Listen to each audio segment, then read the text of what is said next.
Sheen watched now from the tree line as Theos turned to a fox and left the house of wine. He started after him, but as he did an arrow landed at his paws. He took on his human form and found himself staring down the shaft of another arrow as a black-feathered man came down from a tree nearby, bow drawn. He was a short, sturdy-looking man with pale skin and dark, beady eyes. "You had better hope that next arrow hits its mark, Crow," Sheen growled. "If you miss, or if that arrow stops short of my heart, you will be nothing more than a cloud of feathers before you can ready another one." "Why are you hunting the boy?" the crow squawked. "I am protecting him," Sheen growled back. "What is your interest in the matter? You are a desert coyote. Does that mean the boy is a desert fox?" the blackbird asked, sounding slightly frantic. "I will ask again, what is it to you?" Sheen replied with a stern look. The crow lowered his arrow and took a step toward Sheen. In a whispered tone he asked, "Is he the king's son? Is he Ozio's son?" Sheen was on edge now, fearing the crow meant to kidnap Theos for a ransom, but the crow's face seemed to plead for nothing more than an answer to his question. "How do you know Ozio?" Sheen asked, scanning the underbrush and canopy for other birds. "I am an old friend," the bird replied, putting away his bow. "If you are an old friend, then stand aside. I have to get Theos back to the desert." "You think you are keeping him safe from the world by keeping him locked in a sandbox? Safer than he is wandering the forest where everyone knows his wealthy grandfather," Sheen replied. "But no one knows him. If he can keep his mouth shut about who he is, the boy can have a life outside the desert." The crow continued, "You do not understand that boy has a monstrous power within him, and he is the rightful heir to the throne.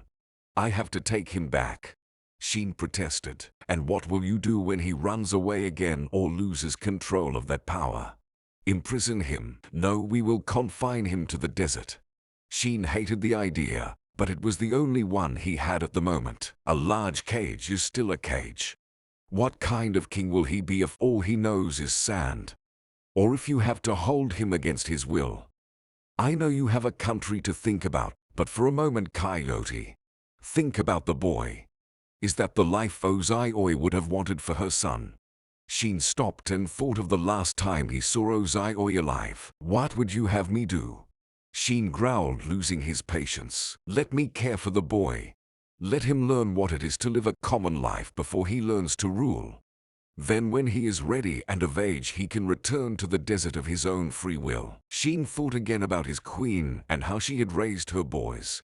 She had always encouraged them to be free, to learn about their people and the world around them. He knew Zion and Ozio would not want to have Theos held against his will, locked in a fortress or temple somewhere until he was fit to rule.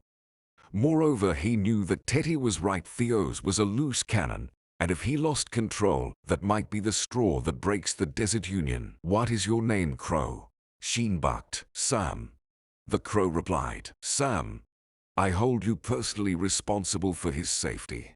Sheen walked over to Sam and pulled a feather from his arm. Sam winced and pulled his arm away. "I have your scent now. If anything happens to him, the Desert Wolf clan will hunt you down. Our pups will teeth on your bones, and our scribes and messengers will write with your quills, sending letters written in your blood. Do you understand me?" "Yes. I will look after the boy as if he were one of my own fledglings," Sam replied with a gulp and a nod. "I will tell the council Theos denounced his ties to the Aranim and got away from me. But if I do that, he can never come back to the desert, or the council will lock him away until he is ready to rule. Oh, it is only fair that I warn you as well. Theos has his father's eyes. You could be lying to me right now, but you cannot lie to him. If you mean him harm, he will see it, and he will kill you. He is the only one who can tame that beast now." After traveling for a day or so, Theos came to the south den as the sun began to sink below the treetops. It was a large willow, bigger than any he had ever seen. The fireflies danced around it, and it made him wonder if the story of the lesser insects was true. The legend said that lesser crawlers have a human form, but they were forbidden to change by the goddess Trua, even under threat of death. Theos pondered this as he entered the bar beneath the willow, and wondered who he should ask for help. He had never been here. though his mother had warned him about it once before while she and his brothers hunted in the forest. Trust no one here in the forest, especially the men of the South Den. So as he walked in and was almost blown over by the smell of alcohol, he gravitated to an empty stool at the bar and the rather large woman tending it. "Excuse me, ma'am." The woman turned and looked left, then right, and finally down at Theos. He could tell she was from the backland, and as he looked into her eyes, he could not believe what he saw. The sights made him blush at first, but before he could avert his gaze, he caught a glimpse of Ozioi. Theos used the bartender's eyes like a window to the past and saw his mother. He began to feel ashamed as he saw the things Ozioi did here. Why would she tell him to come to a place like this for help? Theos snapped back to reality as the large woman repeated herself. "What is your name, honey? You look a little young to be in here." "Theos. Ozioi sent me." Theos replied as he had been instructed to do. "Ozioi? Well, why didn't you say so? Ozioi was my best customer. She was the life of this party for a long time." "How is she?" "She is doing well," Theos replied, not wanting to douse the good feelings he could see in the woman's eyes. "I have not seen her since she ran off with that handsome devil from the desert. Lucky girl. My name is Ursa. What can I do for you, baby? Can I stay here for a while?" "Why, of course, baby. Any friend of Ozio's is a friend of mine." "Thank you. Are any of these men mercenaries?" "I am," a pale man said as he walked up and took a seat at the bar. "How have you been, Sam?" Ursa said as she poured a drink and slid it down the bar to his open palm. "I have done well for myself. How about you, Ursa?" Sam replied, inhaling the scent of the freshly poured brew. "Mighty fine, mighty fine." Ursa bellowed as she poured a drink for another patron. Sam took a sip and turned his attention back to Theos. "So you say you are looking for hired hunters, boy? May I ask why?" "Max of the wine has taken something from me, and I mean to take it back." The men in the bar lulled for a moment to listen as Theos looked into Sam's eyes, and there too he caught a glimpse of his mother before Sam could look away.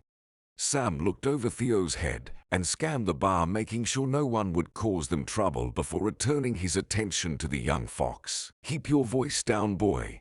There are men here who work for Max, and men that would give anything to have his head, or give him yours if it meant making a small fortune." "Good, that is what I am looking for," Theos replied, trying to remake direct eye contact with Sam. "The problem is they would do anything to get it, and not necessarily what you want. I know about your dark gifts, Theos. I would appreciate it if you stayed out of my head." "Afraid of what I might find?" Theos replied. "No. But that is not how you should learn about your mother." Theos stopped now. Was Sam reading him somehow? "What do you know of my mother, Raven?" "I am a crow," Sam replied, staring straight ahead and taking another sip of his drink. "What is the difference?"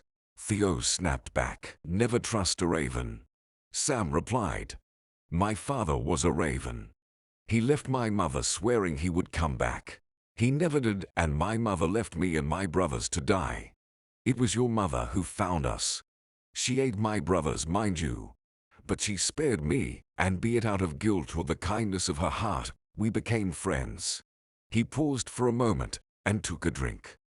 "I like to believe the latter, and I came to love your mother for this act of mercy. I would like to look after you, if you would allow it, as a way of repaying my debt to her." Theos thought for a moment before he replied. "First thing is first, we retrieve my brother, and after we bring him home you may do as you please." Theos paused for a moment. "You should know," Theos began and got choked on the words, "that you owe my mother nothing." Ursa gave him a questioning look, but Sam knew what he meant. He had heard from the servants of the House of Wine. The dead cannot collect a debt. Sam took Theos to an old fruit tree in a grove just outside the town. Theos looked it up and down, thinking of everything the silent giant must have witnessed in its long life. "What are we doing here?"